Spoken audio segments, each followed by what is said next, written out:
Почитувани, денес ви го презентираме вториот дел од операцијата крпење на скинатиот буџет. Минатиот пат ви посочивме како се полнеше државниот буџет како последица од она што го направи гувернерот на Народна банка. Денес ќе ви посочиме кои се последиците од она што власта им го направи на приватните пензиски фондови.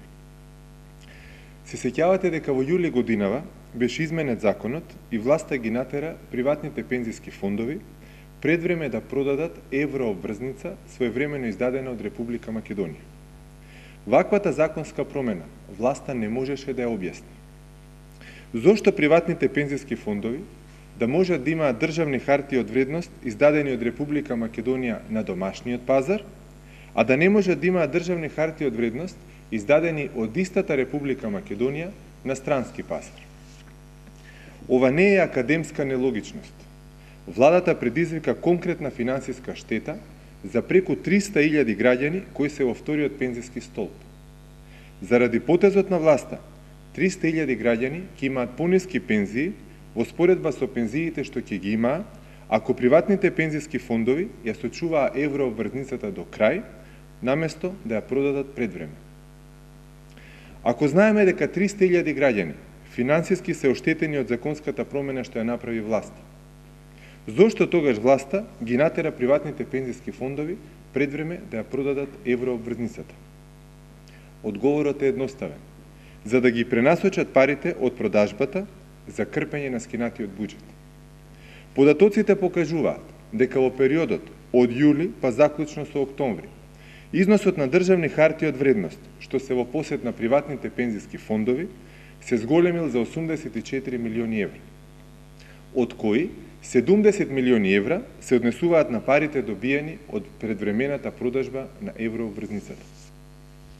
Да резимираме, со овој потег и со потегот на гувернерот, во скинатиот буџет на државата годинава се слеа повеќе од 221 милиони евра и така беше закрпена дупката за оваа година.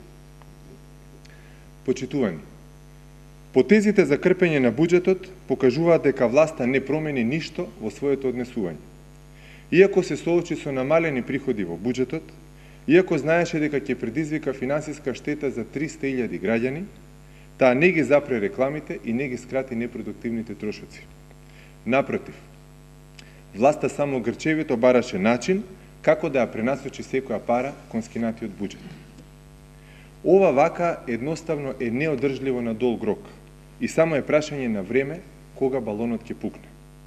Затоа има милионски долгови на владата во евра кон фирмите, затоа почнаа да доцнат платите на професорите во високото образование, затоа болниците имаат долгови, затоа им се должи на превозниците на ученици. Има долгови затоа што не може да се плати. Затоа се користи нафта од државните резерви за грејење на училиштата, бидејќи нема пари да се купи нова нафта. Оваа власт е како наезда од скакулци во полето. Каде што ќе помине, остава пустош. Новите кредити со гаранција од Светска банка нема трајно да го решат проблемот. Исто како што проблемот не беше решен ни со оние 220 милиони евра кои што власта ги поземи од Меѓународниот монетарен фонд пред изборите минатата година. Обидувајќи се да купи гласови со позајмени пари, оваа власт всушност ја продава иднината на цела Македонија. Вака веќе не може. Потребна е промена, потребен е сосема нов пристап, потребен е нов мастер план. Благодарам. Дали имате некое прашање?